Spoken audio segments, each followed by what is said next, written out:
जय हिंद। स्वागत है आप सभी का हमारे YouTube चैनल में। तो कैसे हैं आप लोग? आई होप कि आप लोग अच्छे होंगे और आपका तैयारी अच्छे ढंग से चल रहा होगा। आज का ये मैराथन क्लास है और आपके एसएससी जीडी के लिए जो है ये मैराथन क्लास चल रहा है, जिसमें से तब सभी आपके जो है 500 प्लस क्वेश्चन का संग्रह है और ये टोटल जो क्वेश्चन है सभी आपके जो है इंपॉर्टेंट क्वेश्चन है और सभी ये जितने भी क्वेश्चन है सभी आपके जो है प्रीवियस ईयर का क्वेश्चन है और प्रीवियस ईयर में जो है ये सभी क्वेश्चन पूछा गया है।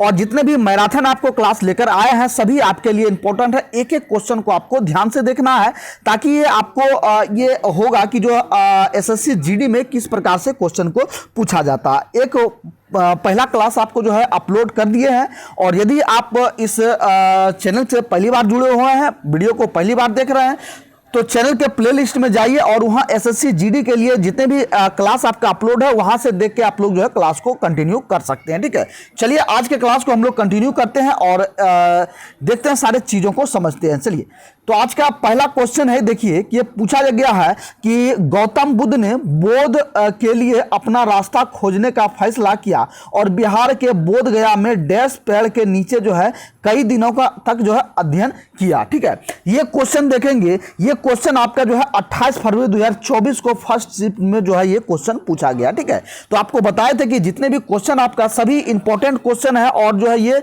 आपके घटना चक्र से रिलेटेड क्वेश्चन, यानी कि जो पिछले प्रीवियस ईयर में क्वेश्चन पूछा गया है, ये सभी सारा क्वेश्चन आपको इसमें दिया गया है। तो गौतम बुद्ध के बारे में दिया गया है कि गौतम बुद्ध ने जो है बोध के लिए, ठीक है, बोध से यहाँ क्या तात्पर्य है, तो बोध से तात्पर्य है आपका कि जो है ज्ञान। ठीक है, बोध से क्या तात्पर्य है, तो बोध से तात्पर्य है ज्ञान, यानी कि ज्ञान की प्राप्ति के लिए गौतम बुद्ध ने एक अपना क्या किया कि अपना मार्ग खोजा, यानी कि मार्ग रास्ता खोजा कि एक जो है ज्ञान की प्राप्ति के लिए जो है वो निकल गए। ठीक है, तो ये जब निकल गए तो ये कहां पहुंचे, तो ये आपके जो है बोध गया में पहुंचे। बोध गया तो मतलब कि गया में पहुंचे, ये आपका जो है गया जिला है। ठीक है, कहां है, गया जिला है और ये गया जिला आपके बिहार के जो है बिहार में ये स्थित है। ठीक है, कहां स्थित है, ये बिहार में एक जिला है जिनका नाम है गया और गया में ही एक जगह है जो है आपका बोध गया। ठीक है, क्या है, बोध गया। और बोध गया क्यों इसका नाम पड़ा, तो आप ध्यान देंगे कि जहां महात्मा बुद्ध को जो है ज्ञान की प्राप्ति हुई,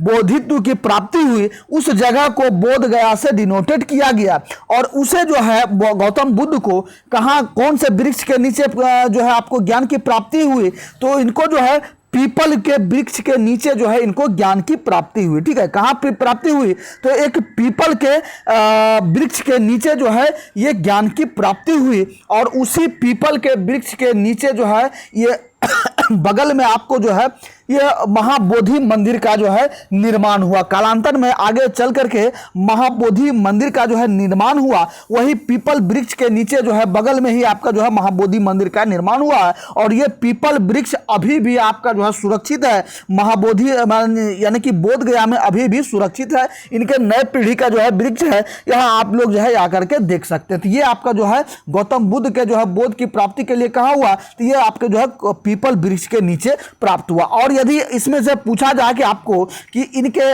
जो है प्रमुख घटनाओं के बारे में, यानी कि जन्म के जो है प्रमुख घटना है, इसको कौन से प्रतीक से जो है इसको जाना जाता है, तो बुद्ध के जन्म की जो घटना है, तो इसमें जो प्रतीक चिन्ह देखेंगे कलम एवं साण के जो है इसके प्रतीक चिन्ह से जानता है। इसके बाद जो ज्ञान की प्राप्ति हुआ है इसके पीपल के वृक्ष यानी कि बोधि वृक्ष के जो है प्रतीक चिन्ह से जानते हैं। इसके बाद जो गृह त्याग इन्होंने किया, यानी कि घर को जो त्याग दिया, इसको जो है घोड़ा के प्रतीक चिन्ह के जो है रूप में जानते हैं। इसके बाद देखेंगे निर्वाण की प्राप्ति हुआ, निर्वाण की प्राप्ति हुआ, इसमें जो पद चिन्ह के पद चिन्ह से जो है इसको जो है डिनोट करते हैं। इसके बाद देखेंगे कि जो इसका जो मृत्यु हुआ इसको क्या कहते हैं, तो महापरिनिर्वाण कहते हैं। जब गौतम बुद्ध की मृत्यु हुई तो इसको महापरिनिर्वाण के नाम से जानते हैं। तो इसमें जो है इसको स्तूप के प्रतीक चिन्ह से जो है इसको जानते हैं। ठीक है, किसके, स्तूप को जो है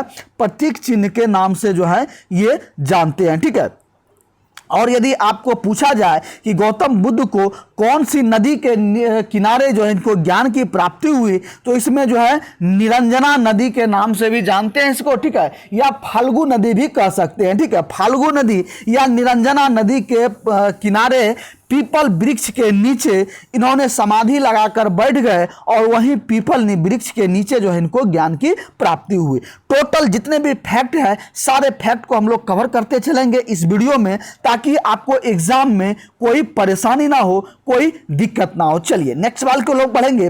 52 का देखेंगे। 52 में पूछा जा रहा है कि गौतम बुद्ध अपने अपनी शिक्षा सामान्य लोगों की डैश भाषा में दी। ठीक है, जो गौतम बुद्ध ने अपना जो शिक्षा दिया यानी कि जो उपदेश दिया, ठीक है, उपदेश कहते हैं, उपदेश उसको कहते हैं, यानी कि शिक्षा जो दिए, उपदेश दिए, ये कौन से भाषा में दिए ये देखेंगे। ये इन्होंने जो है पाली भाषा में दिया है। ठीक है, कौन से भाषा में?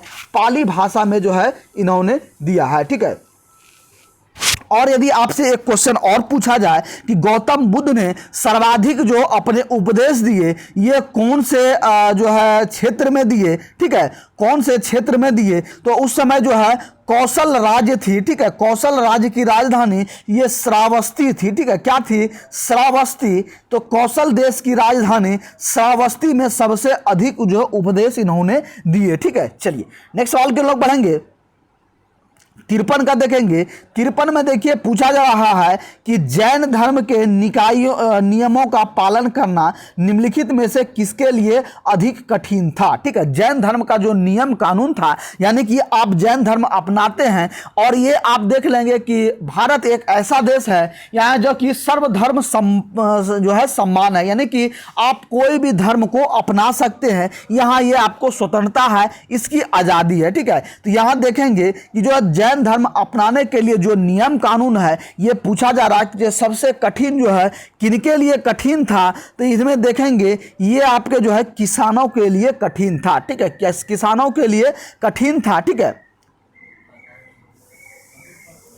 चलिए नेक्स्ट सवाल के लोग बढ़ेंगे। 54 का देखेंगे। 54 में पूछा जा रहा है कि शुद्ध शाक्य गण नामक एक छोटे गण से संबंधित थे और एक जो है ये डैश थे। ठीक है, बुद्ध शाक्य जो है, बुद्ध जो थे गौतम बुद्ध, ये कौन थे? तो शाक्य गण नामक एक छोटे से गण से संबंधित थे। ठीक है, एक जो राज्य थे, छोटे से राज्य थे, गण राज्य, वहाँ से जो है शाक्य वंश के जो ये जो गौतम बुद्ध थे ये शाक्य वंश से संबंधित थे। ठीक है, तो ये जो है ये से संबंधित थे। ये यहाँ के जो है ये कौन से धर्म से ये कौन से वंश से आते थे, तो यहाँ देखेंगे तो ये आपके जो हैं ये क्षत्रिय कुल से आते थे। ठीक है, शाक्य जो वंश था ये क्षत्रिय कुल से आते थे और इनके पिता का क्या नाम था? तो इनके पिता का नाम था शुद्धोधन। ठीक है, शुद्धोधन जो थे ये कपिल वस्तु के शाक्यों के गणराजा थे। ठीक है, यहाँ कहाँ के थे? तो कपिल वस्तु के शाक्यों के गणराजा थे। कौन थे? तो शुद्धोधन इनके पिता के नाम थे और ये किस वंश से आते थे? तो ये क्षत्रिय वंश से आते थे। सी नंबर आपका जो है करेक्ट आंसर हो जाएगा। चलिए नेक्स्ट सवाल के लिए बढ़ेंगे। 55 की ओर देखेंगे। 55 में देखिए पूछा जा रहा है कि भगवान महावीर ने 10 वर्ष की आयु में घर छोड़ दिया और ज्ञान की तलाश में वे एक वन में रहने लगे। ठीक है, क्या कह रहा है कि भगवान महावीर ने कितने वर्ष की आयु में उन्होंने अपने घर को त्याग दिया? तो ये देखेंगे तो 30 वर्ष की आयु में इन्होंने अपने घर को त्याग दिया। ठीक है, और यदि भगवान महावीर के जन्म स्थान पूछा जाए तो भगवान महावीर का जन्म स्थान जो है कुंडग्राम यानी कि वैशाली में बिहार में हुआ था। ठीक है, कहाँ हुआ था? वैशाली जो है बिहार में एक जगह है। ठीक है, कहाँ है? बिहार में एक जगह है वैशाली। ठीक है, वैशाली एक जगह है और वैशाली एक जो है एक ग्राम था, उसका नाम था कुंडग्राम। ठीक है, क्या था? तो कुंडग्राम। ठीक है, कुंडग्राम नाम था और इसी कुंडग्राम में जो है भगवान महावीर का जन्म हुए थे और इनके पिता का नाम क्या था?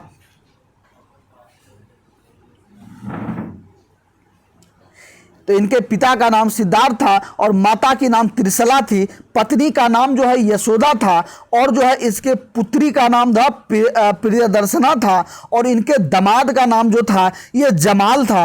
और जो है इनकी जो यदि पूछा जाए इनकी मृत्यु जो है ये कहाँ हुई, तो भगवान महावीर की मृत्यु आपके जो है पावापुरी। ठीक है, कहाँ हुआ?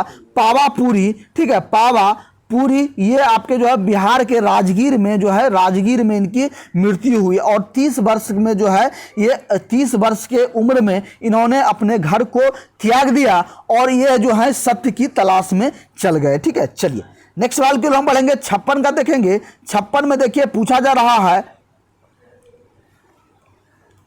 कि बोध गया एक महत्वपूर्ण तीर्थ स्थल है।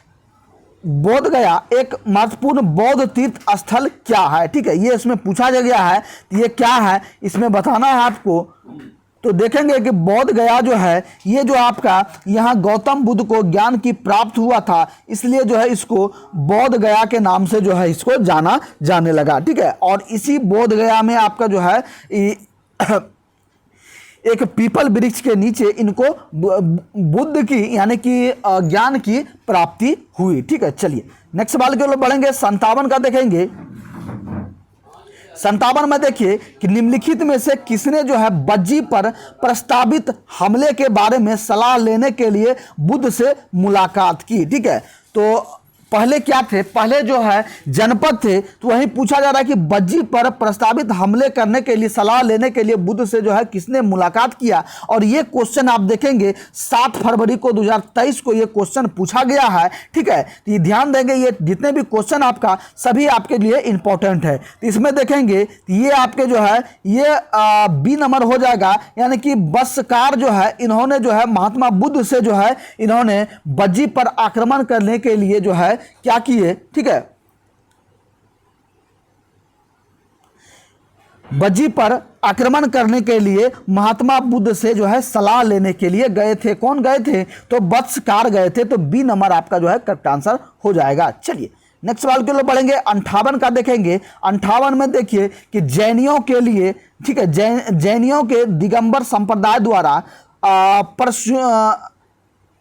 पर्युषण पर्व का आयोजन डैश दिनों के लिए किया जाता है। ठीक है, क्या कह रहा है कि जैनियों के लिए जो जैन धर्म अपनाए हुए हैं, तो जैन के लिए जो दिगंबर संप्रदाय से हैं, ठीक है, तो दिगंबर संप्रदाय के द्वारा जो है ये पर्युषण पर्व का जो आयोजन डैश कितने दिनों के लिए किया जाता है? तो ये आपके जो है देखेंगे तो ये आपका जो है 10 दिनों के लिए टोटल जो है इसका आयोजन किया जाता है। चलिए नेक्स्ट सवाल के लिए बढ़ेंगे 59 का। देखेंगे प्रसिद्ध पुस्तक जो है अर्थशास्त्र हमें बताती है कि मौर्य काल के दौरान उत्तर पश्चिम कंबलों और जो है डैश अपने सोने एवं कीमती पत्थरों के लिए महत्वपूर्ण था। तो ये आपका जो है कौन था? ध्यान देंगे, ये आपका जो है ये दक्षिण भारत था। ठीक है, क्या था? ये दक्षिण भारत था। और यदि पूछा जाए अर्थशास्त्र किसने लिखा है, तो अर्थशास्त्र कह सकते हैं कि ये कौटिल्य। ठीक है, किसने लिखा है? तो ये कौटिल्य या चाणक्य के द्वारा लिखा गया। कौटिल्य या चाणक्य या विष्णुगुप्त, ये किनके नाम थे? तो ये चाणक्य का नाम थे। ठीक है, क्या किनका नाम था? तो चाणक्य का नाम था ये कौटिल्य, और इसने ही आपका अर्थशास्त्र लिखा है। ठीक है, और अर्थशास्त्र में यदि पूछा जाए आपसे अर्थशास्त्र में किसका है, तो अर्थशास्त्र में जो है किसका वर्णन है, तो इसमें देखेंगे तो मौर्य काल का जो है ये इसमें टोटल वर्णन किया गया है। ठीक है, किसका वर्णन है? तो मौर्य काल का टोटल वर्णन जो है इसका अर्थशास्त्र में जो है ये किया गया है। ठीक है, बिल्कुल ही इजी भाषा में आपको सारे क्वेश्चन को समझाते हैं ताकि सारा क्वेश्चन आपको यहीं याद हो जाए और एग्जाम में आपको कोई परेशानी ना हो। इसलिए यदि आपने अभी तक मेरे चैनल को सब्सक्राइब नहीं किया है, सबसे पहले आप लोग जो है चैनल को सब्सक्राइब करके जुड़ जाएंगे। और साथ ही साथ आपका एसएससी जीडी का, ठीक है, एसएससी जीडी का आपका क्लास जो है स्टार्ट हो चुका है, और जिसमें पेड कोर्स में आपको जो है पेड कोर्स में टोटल जो है रिकॉर्डेड क्लास के साथ साथ जो है टोटल पीडीएफ जो है प्रोवाइड किया जाता है। ठीक है, टोटल पीडीएफ और क्लास जो है प्रोवाइड किया जाता है। और यदि आप लोग अभी तक जो है पेड ग्रुप से, पेड कोर्स से ऐड नहीं हुए हैं, फटाफट से आप लोग जो है ऐड हो जाएंगे। इसके लिए इस नंबर पर आप लोग इंक्वायरी करेंगे 6203540262। ठीक है, ये व्हाट्सअप नंबर है मेरा, इस नंबर को आप लोग नोट डाउन कर लेंगे, या नीचे डिस्क्रिप्शन में आपको जो है व्हाट्सअप नंबर मिल जाएगा, वहाँ से भी आप लोग जो है नोट डाउन कर सकते हैं। इसके बाद जो है आपको इस पेड कोर्स के लिए मात्र एक छोटा सा रकम है, मात्र 99 रुपया पेमेंट करना होगा और आप लोग पेड कोर्स से जुड़ जाएंगे, जहां एसएससी जीडी के लिए कंप्लीट आपको पीडीएफ के साथ साथ जो है टोटल वीडियो भी जो है प्रोवाइड किया जाएगा। ठीक है, तो आप लोग जो है इस पेड कोर्स को ज्वाइन कर सकते हैं। ठीक है, चलिए क्लास को कंटिन्यू करते हैं हम लोग। नेक्स्ट 60 नंबर का देखेंगे।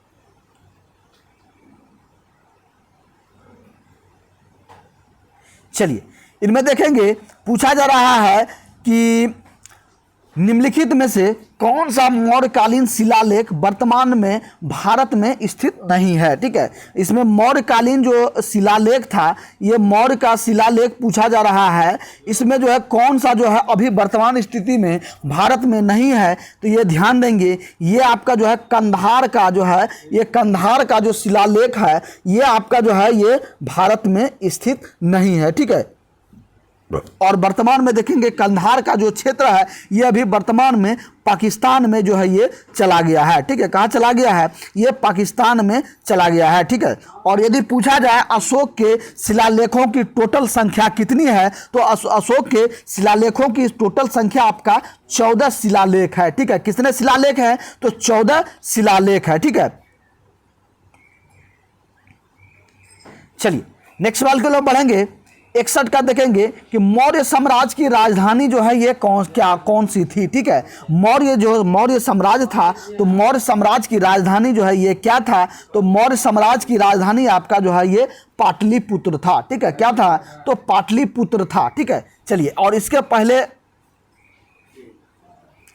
नेक्स्ट सवाल की ओर बढ़ेंगे। 62 का देखेंगे। 62 में पूछा जा रहा है कि मौर्य साम्राज्य का अंतिम शासक निम्नलिखित में से कौन था। तो मौर्य साम्राज्य का अंतिम शासक की हम बात करेंगे, तो मौर्य साम्राज्य के अंतरिम शासक जो आपका जो है ये बृहदत्त था। ठीक है, कौन था, बृहदत्त था, तो आपका ए नंबर आपका करेक्ट आंसर हो जाएगा। चलिए नेक्स्ट सवाल की ओर बढ़ेंगे। 63 का देखेंगे। इसमें देखिए पूछा जाए कि निम्नलिखित में से कौन जो है मौर्य साम्राज्य का दूसरा शासक बना। तो मौर्य साम्राज्य का दूसरा शासक जो कौन था, इनमें देखेंगे तो ये आपका जो है बिंदुसार था। ठीक है, दूसरा शासक यदि पूछा जाए ये आपका बिंदुसार हो जाएगा। ठीक है, चलिए नेक्स्ट सवाल को हम पढ़ेंगे। 64 का देखेंगे। अशोक के धम्म में भगवान की पूजा या बलिदान का प्रदर्शन डैश के रूप में था या नहीं था, ये आपको बताना है। ठीक है, अशोक के धम्म में पूछा जा रहा है कि भगवान की पूजा जो है या बलिदान का प्रदर्शन ये था या नहीं था। ठीक है, तो ये आपका जो क्या होगा, तो ये जो आपका शामिल नहीं था, तो ए नंबर आपका जो है करेक्ट आंसर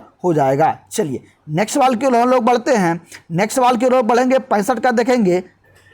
65 में देखेंगे कि निम्नलिखित में से कौन सा मौर्य शासक चंद्रगुप्त मौर्य का पोता था। ठीक है, मौर्य शासक चंद्रगुप्त मौर्य का पोता कौन था, तो ध्यान देंगे ये आपका जो है ये अशोक था। अशोक कौन था, तो चंद्रगुप्त मौर्य का ये पोता था। ठीक है, ये पोता था। ठीक है, चलिए नेक्स्ट क्वेश्चन देखेंगे। 66 का देखेंगे। पूछा जा रहा है कि कौन से साम्राज्य की स्थापना 322 से 321 ईस्वी पूर्व में महान सम्राट चंद्रगुप्त द्वारा जो है ये की गई थी। तो कौन से साम्राज्य की गई थी, तो ये ध्यान देंगे ये आपके जो मौर्य साम्राज्य की जो है ये स्थापना कब हुई थी, तो 322 या 321 ईस्वी पूर्व में हुआ था। और इसकी स्थापना किसके द्वारा किया गया था, तो सम्राट जो है चंद्रगुप्त द्वारा जो है ये किया गया था। ठीक है, सम्राट चंद्रगुप्त मौर्य द्वारा जो है ये मौर्य साम्राज्य की जो है ये स्थापना किया गया था। ठीक है, तो आपका बी नंबर करेक्ट आंसर हो जाएगा। चलिए नेक्स्ट सवाल के लिए बढ़ेंगे। 67 का देखेंगे।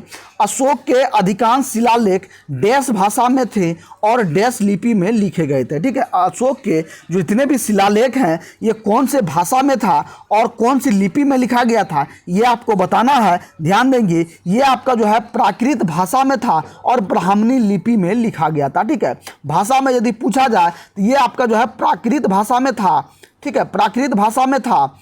और यदि लिपि में पूछा जाए तो ये आपका जो है ये ब्राह्मणी लिपि में जो है ये लिखा गया था। तो बी नंबर आपका जो है करेक्ट आंसर हो जाएगा। चलिए एक एक क्वेश्चन आपके लिए इंपॉर्टेंट है और ये आप देख सकते हैं कि 5 मार्च 2024 को ये जो है थर्ड शिफ्ट में क्वेश्चन पूछा गया है। ठीक है, चलिए नेक्स्ट सवाल के लिए बढ़ेंगे। 68 का देखेंगे। पूछा जा रहा है कि कौन सा मौर्य सम्राट भारतीय सम्राट अपने शिलालेखों और स्तंभों के लिए प्रसिद्ध हैं। तो ये आपको देखना है, ये आपका जो हो जाएगा कौन है, तो ये अशोक हैं जो अपने शिलालेखों और स्तंभ के लिए जो है ये प्रसिद्ध है। तो डी नंबर आपका करेक्ट आंसर हो जाएगा। और यदि वहाँ पूछा जाए कि अशोक के टोटल कितने शिलालेख हैं, तो ये आपका जो है 14 आपका जो है ये शिलालेख हैं, ठीक है, 14 शिलालेख हैं। और आपका यदि स्तंभ पूछा जाए तो 7 स्तंभ है, ठीक है, 7 कितने हैं, तो स्तंभ 7 हैं और शिलालेख कितने हैं, 14 हैं। ये टोटल जो है अशोक के ये शिलालेख एवं स्तंभ है, ठीक है। ये सारे फैक्ट आपको जो है याद करते हुए चलना है, ठीक है। चलिए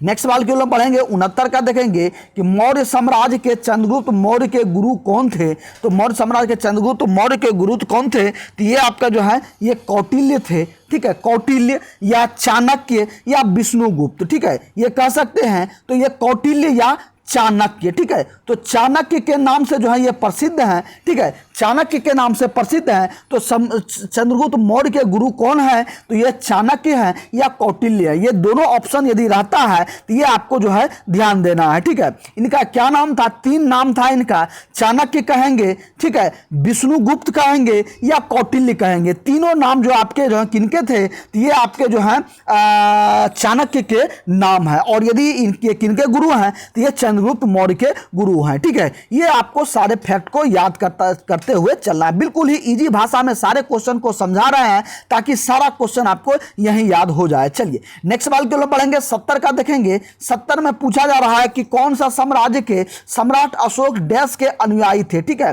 मौर्य साम्राज्य के, ठीक है, मौर्य साम्राज्य के सम्राट अशोक जो थे ये किसके अनुयायी थे, यानी कि कौन से धर्म को मानने वाले थे, तो ये आपके जो है बौद्ध धर्म को मानने वाले थे, ठीक है। यदि पूछा जाए कि अशोक जो है कौन से धर्म को मानते थे, तो आपको बताना है कि बौद्ध धर्म को इन्होंने माना था, ठीक है। कौन किसको, बौद्ध धर्म को इन्होंने अपनाया था और जो है इनको बौद्ध धर्म के जो है ये इसके अनुयायी बने थे, ठीक है।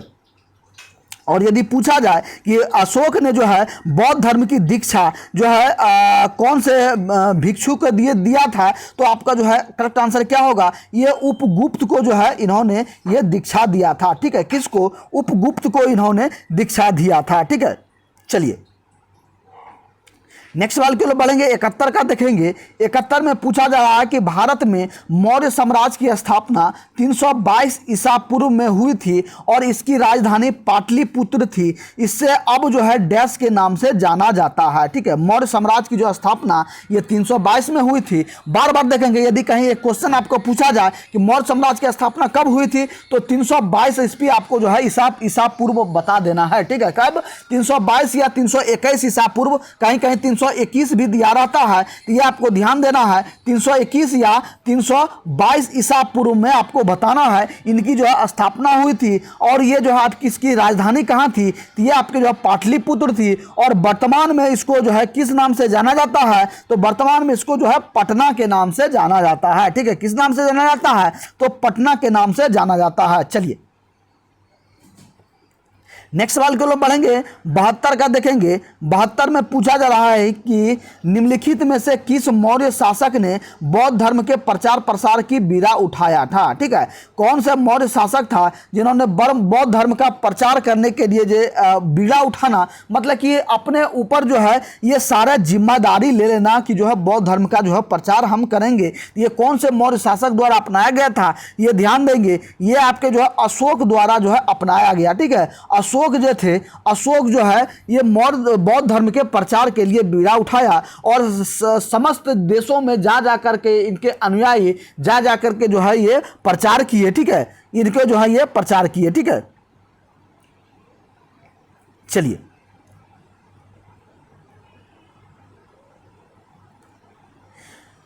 नेक्स्ट सवाल के लिए बढ़ेंगे 73 का, देखेंगे 73 में देखिए पूछा जा रहा है कि अशोक ने अपने शिलालेख में उल्लेख किया है कि उसने राजा बनने के डैश बाद, ठीक है। नेक्स्ट यहाँ नीचे क्वेश्चन है कि कलिंग पर विजय प्राप्त की थी, ठीक है। क्या कह रहा है कि अशोक ने जो है ये कौन से शिलालेख में जो है ये बताया है कि अशोक द्वारा जो शिलालेख में बताया गया है, उल्लेख किया गया है कि उसने जो है राजा बनने के बाद, जब अशोक राजा बन गया तो इसके बाद जो है ये बनने के डैश बाद, यानी कि किसके बाद जो है ये कलिंग राज पर जो है इन्होंने विजय प्राप्ति की, तो जो है राजा बनने के कितने वर्ष बाद, तो राजा बनने के जो है आपके 8 वर्ष के बाद, ठीक है। जब अशोक राजा बन गए तो राजा बनने के 8 वर्ष बाद इन्होंने क्या किया, 8 वर्ष बाद ये कलिंग राज पर जो है ये विजय प्राप्त किया, ठीक है। कलिंग राज पर जो है इन्होंने ये आपको आक्रमण कर दिया और आक्रमण में इन्होंने जो है विजय प्राप्त हुआ, इनको विजय प्राप्त हुआ।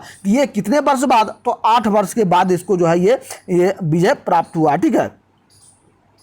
और यदि पूछा जाए अशोक के जो कलिंग युद्ध हुआ इनका जो है कौन से शिलालेख में वर्णन है, तो ये आपके जो है 13वें शिलालेख में इसका वर्णन है, ठीक है। किसने, तो 13वें शिलालेख में इन्होंने जो है ये वर्णन किया गया है, ठीक है। और जो इन्होंने 261 ईस्वी पूर्व में, ठीक है, कब, तो 261 ईस्वी पूर्व में इन्होंने कलिंग राज पर आक्रमण किया और इसके बाद जो इन्होंने विजय प्राप्त हुआ, ठीक है। चलिए नेक्स्ट सवाल के लिए बढ़ेंगे। 74 का देखेंगे। 74 में देखिए कि निम्नलिखित में से मौर्य सम्राटों में से किसने जो है ये प्रियदर्शी के नाम से जाने लगा, ठीक है। मौर्य सम्राट को जो है निम्नलिखित मौर्य सम्राट को जो है इनमें से किसे जो है प्रियदर्शी के नाम से जाना जाने लगा, तो प्रियदर्शी के नाम से किसको जाना जाता था, ये आप देखेंगे ये अशोक को जो है प्रियदर्शी के नाम से भी जाना जाता था, ठीक है। चलिए नेक्स्ट सवाल के लिए बढ़ेंगे। 75 का देखेंगे। 75 में पूछा जा रहा है कि निम्नलिखित में से किस राजा ने, ठीक है, किस राजा के शासनकाल में सांची का महान स्तूप बनाया गया, तो कौन से राजा के शासनकाल में सांची का महान स्तूप बनाया गया है, तो ये आपका जो है करेक्ट आंसर क्या होगा, ये आपका जो अशोक के जो है शासनकाल में बनाया गया है, ठीक है। अशोक के शासनकाल में ये जो आपके सांची का स्तूप बनाया गया है, तो आपका ए नंबर करेक्ट आंसर हो जाएगा। बिल्कुल ही ईजी भाषा में आपको सारे क्वेश्चन को समझाते हैं और ये जितने भी आपका जो पीडीएफ है ये सारा पीडीएफ आपको जो है पेड कोर्स में दिया जाता है, ठीक है। पेड कोर्स में दिया जाता है जिसमें आपको टोटल कंप्लीट जो है पीडीएफ, इसके बाद बुक जो है दिया जाता है, इसके बाद टेस्ट सीरीज भी दिया जाता है, ठीक है। और सभी आपके जो है जितने भी क्लास है सारे क्लास का जो है रिकॉर्डेड वीडियो भी दिया जाता है। यदि आप पेड कोर्स को अभी तक ज्वाइन नहीं किए हैं तो फटाफट से इस नंबर पर आप लोग जो है व्हाट्सएप करेंगे 62 0 35 40, ठीक है, 35 40 262, ठीक है। ये व्हाट्सअप नंबर है मेरा। इस व्हाट्सअप नंबर पे आपको इंक्वायरी करना है और इस पेड कोर्स को लेने के लिए मात्र आपको जो है 99 रुपया पेमेंट करना होगा और मात्र 99 रुपये में ये टोटल जो आपको आपके एग्जाम जब तक खत्म नहीं होता तब तक आपको जो है टोटल ये इंपॉर्टेंट पीडीएफ और साथ ही साथ जो है वीडियो सारे चीज आपको जो है ये प्रोवाइड किया जाता है। तो फटाफट से आप लोग जो इस नंबर पर व्हाट्सअप कर ये मात्र 99 रुपया पेमेंट करके आपको जो पेड ग्रुप कोर्स को जो है ज्वाइन हो जाना है। चलिए क्लास को कंटिन्यू करते हैं हम लोग। 76 का देखेंगे। 76 में पूछा जा रहा है मौर्य शासक अशोक की मृत्यु कब हुई थी, ठीक है। तो अशोक की जो है मृत्यु ये कब हुई थी आपको बताना है। तो ये आपका जो है ये ध्यान देंगे ये 232 ईस्वी पूर्व में हुआ था, ठीक है। कब हुआ था, तो 232 ईस्वी पूर्व में अशोक की मृत्यु हुई थी, ठीक है। चलिए नेक्स्ट सवाल के लिए बढ़ेंगे। 77 का देखेंगे कि मौर्य साम्राज्य जो है कि किस सम्राट ने युद्ध जीतने के बाद जो है विजय का त्याग कर दिया। क्या हुआ कि मौर्य साम्राज्य के वो कौन से सम्राट थे जिन्होंने युद्ध जीतने के बाद जो है विजय का त्याग कर दिया। ये जो है किसने किया था, ये आप पे जो है ध्यान देंगे ये अशोक ने किया था, ठीक है। किसने किया था, ये अशोक ने किया था। और अशोक ने क्या हुआ, जब कलिंग देश पर जब आक्रमण किया तो आक्रमण में जो क्या हुआ उसमें नरसंहार हुआ, ठीक है। जब कलिंग देश पर, ठीक है, जब कलिंग देश पर जब आक्रमण किया इस आक्रमण में पूरा नरसंहार हुआ। नरसंहार से मतलब हुआ कि पूरा मार काट हुआ और हर जगह जो है लाशें बिछ गई, हर जगह जो है ये लाश ही लाश नजर आ रहा था, खून की धारा बह रही थी, ठीक है। तो ये सभी जो दृश्य था इन सभी दृश्य को देख करके जो है अशोक के दिल में जो है एक आहट पैदा हुई और इन सभी दृश्यों को देखकर इनका मन विचलित हो गया, ठीक है। क्या हुआ, इनका मन विचलित हो गया और उस दिन से इन्होंने क्या किया कि उस दिन से इन्होंने जो है आक्रमण करने के लिए यानी कि युद्ध करने से जो है इन्होंने ये संन्यास ले लिया। उन्होंने युद्ध के जो है ये त्याग दिया, ठीक है। किसने त्याग दिया, ये आपके जो है सम्राट अशोक ने जो है इन्होंने त्याग दिया। ठीक है, चलिए नेक्स्ट सवाल के लोग पढ़ेंगे 78 का देखेंगे। निम्नलिखित में से पूछा जा रहा है, निम्नलिखित में से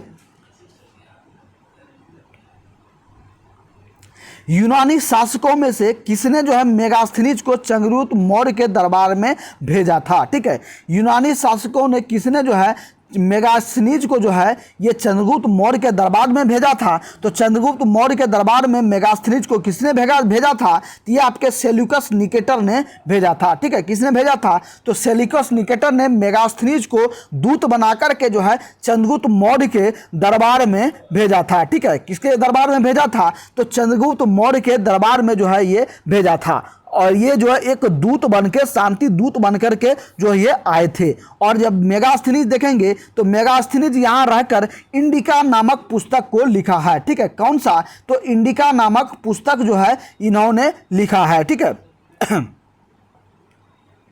चलिए नेक्स्ट सवाल की ओर बढ़ेंगे। 79 का देखेंगे। इनमें देखेंगे कि भारत के में शुंग वंश के संस्थापक कौन थे। ठीक है, शुंग वंश के संस्थापक आपका जो है ये आपका क्या होगा? तो पुष्यमित्र शुंग हो जाएगा। ये शुंग वंश के संस्थापक थे। ठीक है, कौन सा हो जाएगा? तो शुंग वंश के संस्थापक कौन थे? तो पुष्यमित्र शुंग थे। ठीक है, और यदि पूछा जाए शुंग वंश के अंतिम शासक कौन थे, तो ये आपका जो है देवभूति हो जाएगा। ठीक है, अंतिम शासक जो आपका देवभूति और प्रथम शासक यानी कि जो संस्थापक थे ये पुष्यमित्र शुंग हो जाएंगे। ठीक है, चलिए नेक्स्ट सवाल के लोग बढ़ेंगे। 80 का देखिए आप लोग। 80 में पूछा जा रहा है कि भारत में सातवाहन वंश का संस्थापक निम्नलिखित में से कौन था। तो सातवाहन वंश का शासक जो था ये आपका सिमुख हो जाएगा, यानी कि 100 में 100। ठीक है, इस तरह हम लोग पहले जब तैयारी करते थे उस समय ट्रिक बनाए थे कि 100 में 100। ठीक है, यानी कि सातवाहन का जो संस्थापक था ये कौन था? तो सिमुख था। ठीक है, सिमुख था आपका सातवाहन वंश के संस्थापक था। ठीक है, चलिए नेक्स्ट क्वेश्चन के हम लोग बढ़ेंगे। 81 का देखेंगे कि सातवाहन डैश भारत में एक शक्तिशाली राजवंश था। ठीक है, सातवाहन सब जो था ये कौन से भारत के कौन से क्षेत्र में था? ध्यान देंगे ये आपके जो है ये आपके दक्षिण भारत में जो है कहाँ थे? तो दक्षिण भारत के एक जो है शक्तिशाली जो है ये राजवंश थे। ठीक है, कौन सा? तो सातवाहन। ठीक है, कहाँ के? दक्षिण भारत के, याद रखना है आपको, दक्षिण भारत के। और ये आपके जो है 2023 में जो है ये शिफ्ट 4 शिफ्ट में जो है 4th शिफ्ट में ये क्वेश्चन पूछा गया है। ठीक है, चलिए नेक्स्ट सवाल के लिए बढ़ेंगे। 82 का देखेंगे। 82 पूछा जा रहा है कि प्रसिद्ध शासक कनिष्क जो थे ये डैश वंश के थे। ठीक है, कनिष्क जो थे ये कौन से वंश से ताल्लुक रखते थे? तो कनिष्क को मारेंगे यानी कि कुषाण वंश के थे। ठीक है, कौन से? तो कुषाण वंश के थे। कुषाण वंश। कनिष्क कहाँ से थे? तो ये कुषाण वंश के जो है ये शासक थे। ठीक है,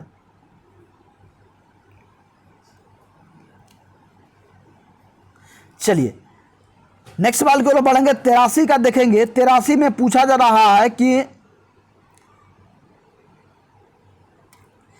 मौर्यों के पतन से लेकर गुप्तों के उत्थान यानी कि 2री शताब्दी ईसा पूर्व से 3री शताब्दी ईस्वी तक जो है ये की अवधि तक भारतीय इतिहास में डैश के रूप में जाना जाता है। ठीक है, ये पूछा जा रहा है कि मौर्यों के पतन यानी कि मौर्य वंश के पतन से लेकर के गुप्त वंश के उत्थान तक, यानी कि गुप्त वंश जब बना है इसके इतने तक जो है भारतीय इतिहास को जो है किस रूप में जाना जाता है? तो भारतीय इतिहास को देखेंगे तो ये उत्तर मौर्य काल जो है ये मौर्य काल वंश के नाम से जाना जाता है। ठीक है, कौन सा? उत्तर मौर्य काल वंश के नाम से ये जाना जाता है। ठीक है,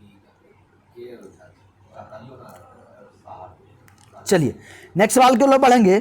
84 में देखेंगे। 84 में देखिए पूछा जा रहा है कि निम्नलिखित में से किस राजवंश ने मौर्योत्तर काल में रेशम मार्ग को नियंत्रित किया था? ठीक है, कौन से राजवंश से मौर्योत्तर काल में जो है रेशम मार्ग को नियंत्रित किया था? ये ध्यान देंगे ये आपका जो है ये कुषाण वंश ने किया था। तो डी नंबर आपका जो है ये करेक्ट आंसर हो जाएगा। चलिए नेक्स्ट सवाल के लिए बढ़ेंगे। 85 का देखेंगे। 85 में पूछा जा रहा है कि मौर्योत्तर काल में डैश में पुरुष और महिलाएं थे जिनके पास जमीन जमीनें नहीं थी। ठीक है, क्या था, मौर्य काल में ये कौन थे जो वह आपके जो हैं ये पुरुष और महिलाएं थे वो जिनके पास ज़मीनें नहीं हुआ करती थी। तो ये आपका जो है करेक्ट आंसर क्या होगा, ये जो है दास कर्मकार थे। ठीक है, कौन थे, तो दास कर्मकार इसको कहा जाता था। और इनको जो है ये ना ही कोई भूमि थी ना ही उनके पास ज़मीन थी। ठीक है, ये आपका जो है डी नंबर करेक्ट आंसर हो जाएगा। और ऐसे भी क्वेश्चन आपको जो है घुमा करके पूछा जा सकता है कि आपको बताएंगे कि जो है प्राचीन काल में, ठीक है, प्राचीन काल में आपको पूछा जाए कि दास कर्मकार को किस नाम से जाना जाता था, तो इनको जो है भूमिहीन के नाम से भी जाना जाता था। इस तरह से भी क्वेश्चन आपको आ सकता है। ठीक है, तो आपका डी नंबर करेक्ट आंसर हो जाएगा। ठीक है, चलिए नेक्स्ट सवाल की ओर बढ़ेंगे। 86 का देखेंगे। 86 में देखिए कि निम्नलिखित में से किस शासक ने शुंग वंश की स्थापना की थी। तो शुंग वंश की स्थापना आपका किसने किया था, ये आपका जो पुष्यमित्र शुंग द्वारा जो है ये किया गया था। ठीक है, चलिए नेक्स्ट सवाल की ओर बढ़ेंगे। 87 का देखेंगे कि डैश जो कनिष्क के दरबार में रहते थे, इन्होंने बुद्ध की जीवनी बुद्ध चरित की रचना की थी। ठीक है, तो बुद्ध चरित की रचना ये किसने की थी, तो ये आपका जो है ये अश्वघोष ने किया था। ठीक है, अश्वघोष ने किया था, यानी कि बुद्ध चरित की, यानी कि बुद्ध के जीवन की जो जीवनी के बारे में लिखा गया है। और यदि अश्वघोष के बारे में पूछा जाए कि अश्वघोष जो है किनके दरबार में रहते थे, किनके दरबारी कवि थे, ये आपके जो है कनिष्क के दरबार में रहते थे। ठीक है, किनके दरबार में, तो कनिष्क के दरबार में रहते थे। ठीक है, तो पहले जितने भी प्राचीन में राजा महाराजा हुए करते थे, इनके राजा महाराजाओं के जो दरबार सजते थे, तो इनके दरबार में जो है बहुत बड़े बड़े जितने भी विद्वान हुआ करते थे, ये सभी विद्वान जो है ये सभी विद्वान रहते थे और राजा को जो है ये उचित सलाह और जो है जानकारी और प्रत्येक चीज़ें जो है ये दिया करते थे। ठीक है, तो इनको क्या कहता था, तो ये जो है प्रमुख विद्वान कहा जाता था। ये सभी जो है ये जो है राजा के जो है दरबार की शोभा बढ़ाते थे। और यदि अभी वर्तमान की स्थिति में कहा जाए, तो अभी जो वर्तमान की स्थिति में राजा जो हैं यानी कि प्रधानमंत्री हैं या कोई भी जो देश चला रहे हैं या आपके राज्य चला रहे हैं, तो इनके प्रमुख सलाहकार को जो कौन होते हैं, ये जितने भी आईएएस ऑफिसर होते हैं। ठीक है, आईएएस ऑफिसर होते हैं, इनको सचिव कहा जाता है। ये सचिव जो हैं ये अभी वर्तमान में जो है ये सभी आपके सरकार के सलाहकार होते हैं। ठीक है, जिस समय जो पहले ये महान जो जितने भी कवि और ये विद्वान हुआ करते थे, वो जो है वर्तमान में राजा को सलाह देते थे। और वर्तमान में जितने भी आईएएस हैं ये सभी जो है आपके राजा को जो है ये सलाह देते हैं। जैसे कि आपके मुख्यमंत्री हो गए, तो इनके सारे कार्यों को और जो भी जो नियम कानून या अन्य होता है, इनकी सलाह कौन देता है, ये आपके आईएएस स्तर के होते हैं। यानी कि जो आईएएस ऑफिसर होते हैं उनके स्तर के होते हैं, सचिव होते हैं, वो सलाह देते हैं। ठीक है, चलिए नेक्स्ट सवाल की ओर हम बढ़ेंगे। 88 का देखेंगे। 88 में पूछा जा रहा है कि गांधार कला शैली यानी कि स्कूल ऑफ आर्ट, ठीक है, गांधार कला शैली किस राजवंश के तहत विकसित हुई थी। तो ये आप देखेंगे ये आपका जो है ये कुषाण वंश के से जो है ये विकसित हुई थी। तो आपका ए नंबर करेक्ट आंसर हो जाएगा। ठीक है, कौन सा, ए नंबर आपका जो है ये करेक्ट आंसर हो जाएगा। चलिए नेक्स्ट सवाल के लिए बढ़ेंगे। 89 का देखेंगे कि निम्नलिखित में से कौन जो है चंद्रगुप्त प्रथम की पत्नी है। ठीक है, चंद्रगुप्त प्रथम की ये पत्नी कौन सी थी, ये आपका जो है ध्यान देंगे, ये आपका जो है कुमार देवी थे। ये आपका जो है चंद्रगुप्त मौर्य की पहली पत्नी थी। ठीक है, चलिए नेक्स्ट सवाल के लिए बढ़ेंगे। 90 का देखेंगे। 90 में देखिए कि निम्नलिखित में से किस गुप्त शासक ने पश्चिमी क्षेत्रों में शासकों को पराजित करके विक्रमादित्य की उपाधि धारण की थी। ये किन्होंने किया था, ये आप ध्यान देंगे, ये चंद्रगुप्त द्वितीय ने जो है ये पश्चिमी क्षेत्रों के शासकों को पराजित करके ये विक्रमादित्य की जो है ये उपाधि धारण किया था। किसने, तो चंद्रगुप्त द्वितीय ने। ये पूछा जाएगा क्वेश्चन आपको कि विक्रमादित्य की उपाधि किसने जो है धारण किया, तो ये आपको जो है चंद्रगुप्त द्वितीय बताना है। ठीक है, चलिए नेक्स्ट सवाल के लिए बढ़ेंगे। 91 का देखेंगे कि हर्षवर्धन द्वारा कितने संस्कृत नाटक लिखे गए हैं। तो हर्षवर्धन द्वारा जो है संस्कृत में जो है कितने नाटक लिखे गए हैं, ये आपके जो हैं ये 3 नाटक लिखे गए हैं। तो सी नंबर आपका जो है करेक्ट आंसर हो जाएगा। चलिए नेक्स्ट सवाल के लिए बढ़ेंगे। 92 का देखेंगे। 92 में पूछा जा रहा है कि गुप्त शासक जो है गुप्त शासक समुद्रगुप्त की प्रशंसा में लिखित प्रयाग प्रशस्ति या इलाहाबाद स्तंभ के रचयिता कौन थे? ठीक है, तो ये समुद्रगुप्त जो है गुप्त वंश के शासक समुद्रगुप्त की प्रशंसा में, ठीक है, इनकी प्रशंसा में जो है एक लेख लिखा गया था, स्तंभ लेख, ठीक है, इसको जो है प्रयाग प्रशस्ति या इलाहाबाद स्तंभ लेख जो कहा जाता है। इसके रचयिता कौन थे? ये किसने लिखा था? ये आपका जो है ये हरिसेन ने लिखा था। ठीक है, किसने लिखा था?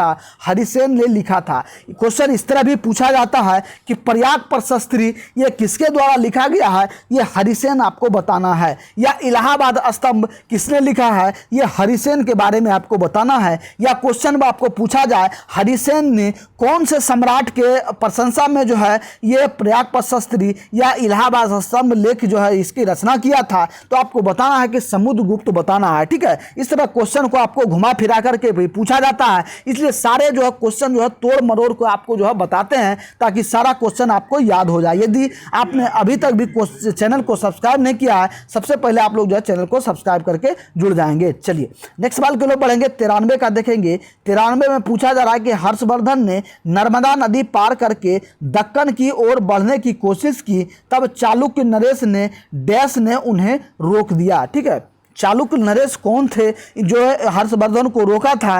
ये ध्यान देंगे, ये आपके जो है चालुक्य नरेश पुलकेशिन द्वितीय ने जो है हर्षवर्धन को रोका था। ठीक है, किसने? पुलकेशिन द्वितीय ने जो है हर्षवर्धन को रोका था। चलिए नेक्स्ट 94 नंबर का सवाल देखेंगे। नालंदा विश्वविद्यालय की स्थापना डैश द्वारा 5वीं शताब्दी में की गई थी। तो नालंदा विश्वविद्यालय की स्थापना किसने किया था? ये जो आपके कुमारगुप्त ने किया था। और इसकी स्थापना कब हुई थी? तो इसकी स्थापना आपका जो है ये कब हुआ था? ये आपके जो है 5वीं शताब्दी में हुआ था। ठीक है, और प्राचीन काल में जो है ये नालंदा विश्वविद्यालय को अन्य एक और नाम के से भी जाना जाता था। इसको जो है ऑक्सफोर्ड ऑफ महायान के नाम से भी जाना जाता था। ठीक है, किस नाम से? ऑक्सफोर्ड ऑफ महायान के नाम से भी इस नालंदा विश्वविद्यालय को जाना जाता था। ठीक है, और इसकी स्थापना किसने किया था? ये कुमारगुप्त ने किया था और ये 5वीं शताब्दी में जो है इसकी स्थापना हुई थी। ठीक है, एक एक फैक्ट को आपको बताते चलते हैं ताकि आपको कोई परेशानी ना हो, कोई दिक्कत ना हो। ठीक है, चलिए 95 का देखेंगे। निम्नलिखित में से किस गुप्त शासक को उसकी सैन्य उपलब्धियों के कारण भारत का नेपोलियन कहा जाता है? तो भारत का नेपोलियन किसे कहा जाता है? ये आपका जो है करेक्ट आंसर क्या होगा? ये समुद्रगुप्त को जो है भारत का नेपोलियन कहा जाता है। ठीक है, चलिए नेक्स्ट 96 नंबर का देखेंगे। 96 नंबर में देखिए पूछा जा रहा है हर्षवर्धन और पुलकेशिन द्वितीय का युद्ध किस नदी के तट पर हुआ था? ठीक है, हर्षवर्धन और पुलकेशिन द्वितीय के बीच किस नदी पर हुआ था? ये आपके जो है नर्मदा नदी के तट पर हुआ था। ठीक है, चलिए नेक्स्ट सवाल के लिए बढ़ेंगे। 97 का देखेंगे। निम्नलिखित में से कौन जो है हर्षवर्धन के दरबारी कवि है और हर्षचरित के लेखक है? तो ये आपका जो है करेक्ट आंसर क्या होगा? ये आपका बाणभट्ट हो जाएगा। बाणभट्ट कौन थे? ये हर्षवर्धन के दरबारी कवि थे, यानी कि इनके दरबार में रहते थे और ये एक महान कवि थे और इन्होंने जो हर्षचरित नाम का जो है एक लेख लिखे थे, यानी कि हर्षचरित हर्षवर्धन के जीवनी के बारे में लिखा गया है। ठीक है, हर्षवर्धन के जीवनी के बारे में जो है ये लिखा गया है। ठीक है, और बाणभट्ट द्वारा एक कादंबरी भी लिखा गया है। ठीक है, कौन सा? तो कादंबरी। ठीक है, कादंबरी भी जो है हर्षवर्धन के द्वारा लिखा गया है और ये आपके जो है ये हर्षचरित भी जो आपके ये बाणभट्ट द्वारा ही लिखा गया है। ठीक है, चलिए नेक्स्ट 98 नंबर का सवाल देखेंगे। समुद्रगुप्त ने दक्षिणा पथ के, ठीक है, क्या कह रहा है? समुद्रगुप्त ने दक्षिणा पथ के कितने शासकों को पराजित किया? दक्षिणा पथ से मतलब है दक्षिण भारत के। ठीक है, दक्षिण भारत के कितने शासकों को पराजित किया? ठीक है, ये ध्यान देंगे, ये आपके जो है 12 शासकों को पराजित किया है। ठीक है, चलिए 99 नंबर का क्वेश्चन देखेंगे आप लोग। 99 नंबर में दिया गया है कि इलाहाबाद में अशोक स्तंभ पर किसकी प्रशस्ति की खुदाई की गई है? ठीक है, ये आपका जो है ध्यान देना है, ये आपका जो है ये समुद्रगुप्त की जो है प्रशस्ति की जो है ये खुदाई किया गया है। चलिए नेक्स्ट सवाल के लोग बढ़ेंगे। 100 का देखेंगे। 100 में देखिए कि डैश जो है डैश ने हर्षवर्धन के दरबार में बहुत समय बिताया और इन्होंने जो कुछ देखा उसका विस्तृत वर्णन दिया। तो कौन आए थे जो हर्षवर्धन के जो है दरबार में रहे और इनका जो है विस्तृत वर्णन दिया? तो ये ध्यान देंगे, ये आपके जो है ह्वेनसोंग आए थे। ठीक है, ह्वेनसोंग कहाँ आए थे? तो ये आपके जो है हर्षवर्धन के दरबार में आए थे और ये एक जो है चीनी यात्री थे। कहाँ के थे? चीनी यात्री थे ह्वेनसोंग, और ये यहाँ भ्रमण के लिए आए थे